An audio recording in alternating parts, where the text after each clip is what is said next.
Thank you very much, Chair, and I want to welcome the members of Oireachtas, and I want to thank you for that excellent presentation and for the latest update.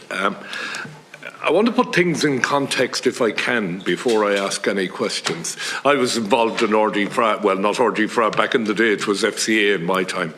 And for the members of the committee who wouldn't be familiar with what went on at that time, on a Tuesday night in Galway, where I lived, every crossroads had people standing in uniform to be collected. But it wasn't just Galway City. It was Shrule, it was Headford, it was Carraroe, it was Carna. It was places 20, 30 miles from the barracks. And we had training on a Tuesday night, and on a Sunday we had field days, firing range or various other exercises taking place. In order to save 40 million euros, during the financial crisis, we shut down all of that. Now, if I lived, and Oireachtas can correct me if I'm wrong here, if I lived in Belmullet and I wanted to be a member of the reserve, my nearest barracks are Finner Camp in Donegal, Dunamalisa in Galway, or Costume Barracks in Athlone. And in order to attend parade in any one of those, I must get myself there. There is no transport to bring me. There is no CQ operating in any major town. I remember there was a CQ in Kilrush, there was a CQ in Gort. So there is no CQ, there is no transport, there is no staff in any of these places. I'm unsure as to whether, and you may fill me in on this, as to whether or not there is a PDF officer allocated to specific units of the RDF. So for 40 million euros, we destroyed a voluntary system that had a proximity to the defence forces that provided a constant stream of cadets for officer training and for personnel for other ranks or enlisted personnel training. That has dried up and it has destroyed recruitment in the defence forces. And I'd welcome your opinions on this. I may not be able to be here to hear them because I have a call coming in that I have to take, but I will be back.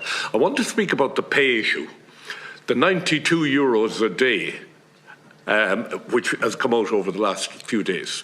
The department offers an explanation which, to my mind, is unacceptable. You mentioned the business case. I had a debate yesterday with the Minister for Public Expenditure and Reform, and any department in this country can promise anything they want, but Deeper will make the final decision on the business case, and if the business case doesn't stand up, then you get nothing. The question I have for Oireachtas is, why should there be a business case?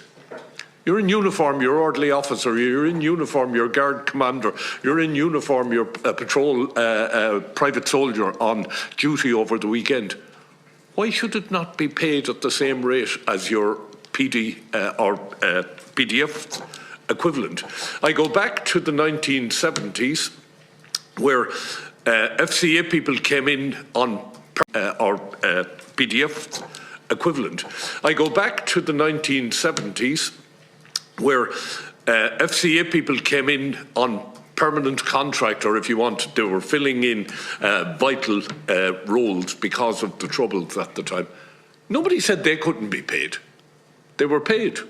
Now, I do agree, and we were talking about this with a number of people yesterday, FCA people who came in for a fortnight's camp were never treated as peer equals. FCA people who came in on a long-term contract were treated as peer equals, and I wonder if that has changed, because I think that has something to do with the mindset that allows what has just happened over the last few days. There was an undertaking given that Oireachtas personnel would be available and utilised for overseas service and for other services outside the normal. Has that happened? Has there been any engagement with you on that? The paid for medical, Chair, it is outrageous that people who want to volunteer their service must pay in order to get a medical to do it. If we're genuinely serious about recruitment, we should provide at least the free medical, which is extremely important. I'm interested to know the difference between RD Fra, or Reserve Defence Forces particularly, and the civil defence. Because we had civil defence at the last Defence Committee. Civil defence are actively recruiting and seem to have a fairly strong recruitment line.